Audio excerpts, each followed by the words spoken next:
Hey guys, welcome to my video for a Banshee versus 250R, more specifically modified Banshee versus aftermarket framed 250R. I wanted to do an apples to apples comparison.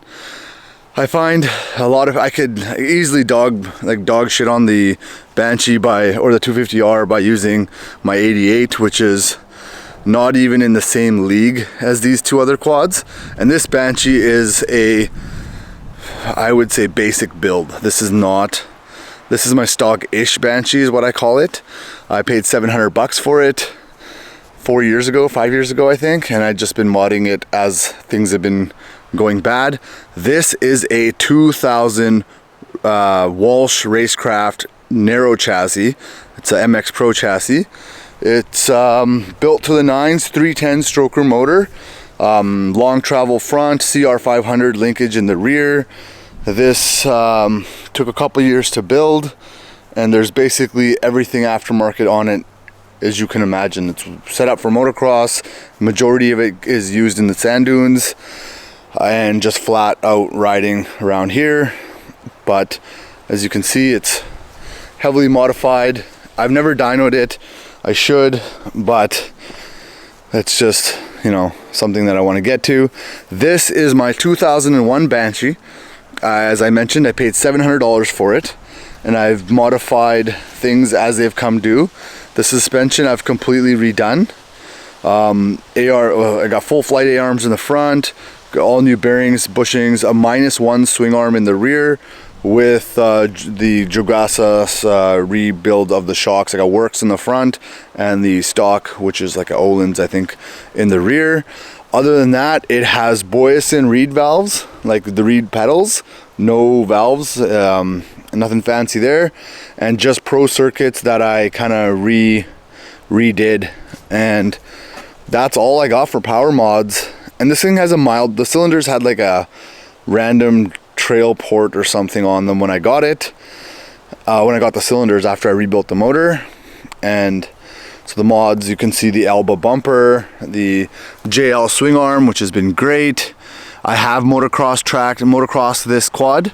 It does okay for a Banshee. You gotta remember it's a Banshee. It was never designed to race. So I got the AC Nerfs on there, a little bit of bling, nothing serious. I did put the Alba stem on it, some blue handlebars that I had laying around, and some grips. Other than that, I've grounded the stator, and I put a LED light conversion on it so I can ride in the dark. Unfortunately, the border closed after that, and I haven't been able to get to the sand dunes in 2 years, but that's another topic. So, which one's better? Honestly, it depends what you're doing. If I had to choose one, obviously I'm going to choose this Walsh, but if I had to choose from the 88 to a Banshee, I would take the Banshee, honestly. I'm the type of person that likes to go fast. This Banshee with just pipes and I think $30 reeds will absolutely annihilate this 250R. Well, not annihilate, but it'll beat it. And that's almost a tiny port job. And that port job I say is not very much because I have a stock port Banshee, and this thing is about 2 bike length and a half ahead. It just crawls past it. So we're not talking a huge power gain here. We're talking very minor. Suspension wise, the 250R will absolutely destroy the Banshee. It will just, in every way. The 250R turns better. This is, like I mentioned, this is one of the best handling quads I've ever driven. And I had a stock frame before this with LSR arms and shocks and aftermarket shocks, and it also was handling substantially better than any Banshee. Banshees aren't handling machines.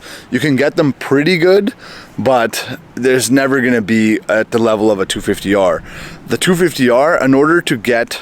So, what's better? Well, what do you want? Do you want power or suspension? Are you going to a track, or are you going to the dunes? Do you want to climb a hill? Do you want to rip around in the trails at the bottom? Or like in Coos Bay, they have those sand trails, windy ones. Personally, for me, I like both, that's why I got both. I like the sand trails a lot better, so I find that I'm on the 250R more. The Banshee can handle them, nowhere near as responsive. Can't go as fast just because of that reason. But if I'm going up Banshee Hill fast, it's going to be the Banshee. Obviously, it's Banshee Hill, but any hill, any big hill, the Banshees are the bomb. And I have another one that I will compare with this Banshee in another video that shows a stretched out dune version of a Banshee that is built differently, but the power that can be achieved. If I take the cylinders off of this thing, send them in, and I think probably put on like V-Force reeds and like maybe pods, but I probably won't do pods, but I can get up to 60-65 horsepower out of this. My full-on guess, based on riding other quads, is that 310 motor that probably cost me $2,500, maybe more, $3,000 USD 5-7 years ago, is maybe 60 horsepower. Like, that thing is maxed for what it is, and it's about 60 horse.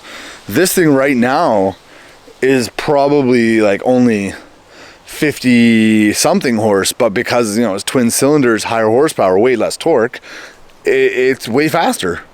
If when I race them side by side, the Banshee just, it takes it every single time.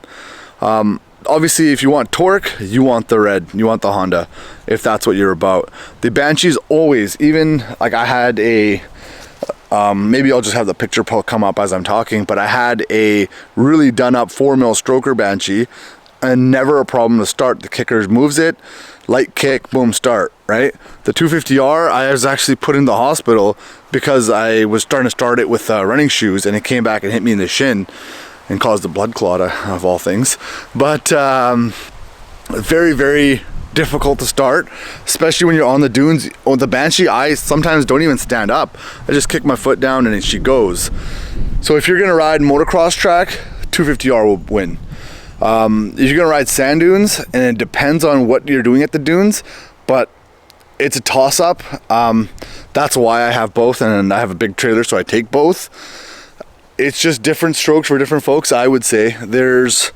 If I were to compare this to a stock Banshee with nothing done, like this suspension on this is miles ahead of a stock Banshee, even though it's not high, it was super high-end suspension, but it's still miles ahead of a stock Banshee.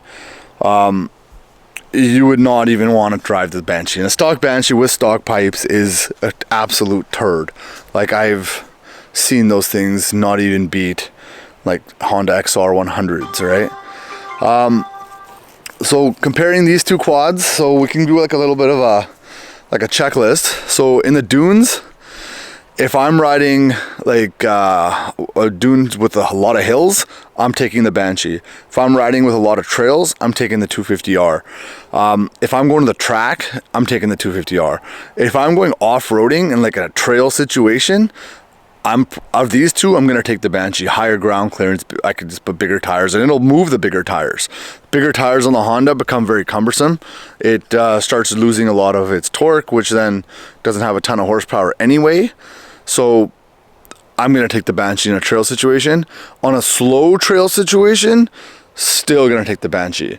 If I'm riding with my kids, which I do a lot, I actually do take this Banshee. This is my primary kid chasing machine. A lot of times I start it in gear. I just jump off because they need my help, and I just start it right in gear. You try starting a 250R in gear, good luck to you.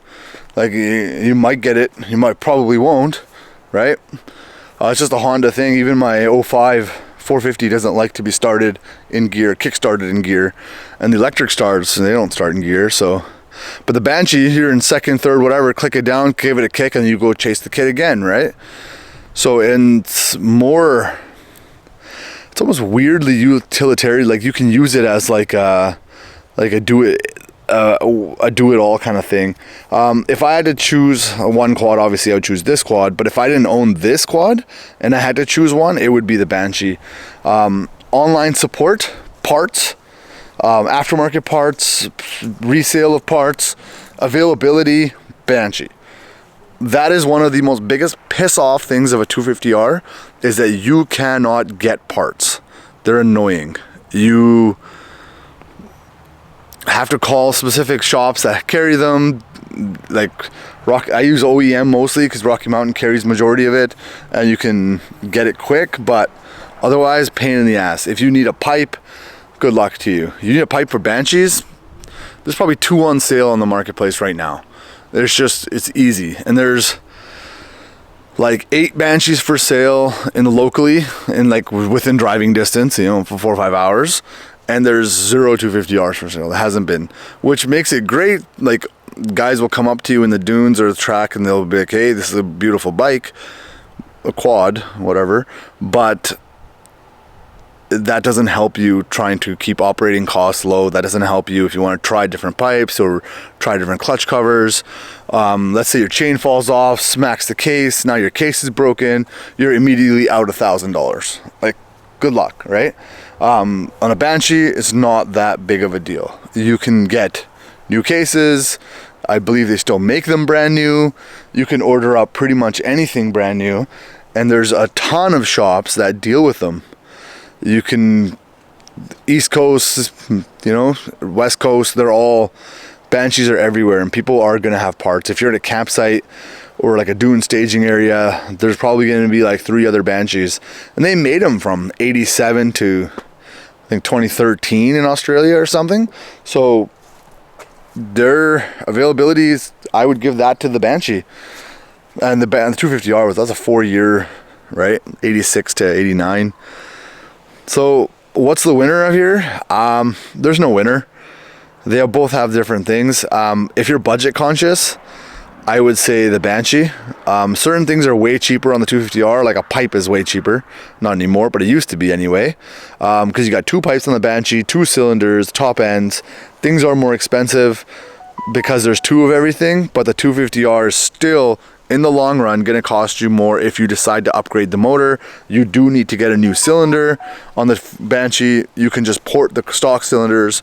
My old Banshee was a stock ported 4mm, and that thing absolutely flew. And I had to tow a guy, but actually give him a ride up Banshee Hill, and there was 2 of us on this thing flying in 3rd gear. It had that much power. So yeah, that's so I'm sorry, there's no winner. Take it for what it is.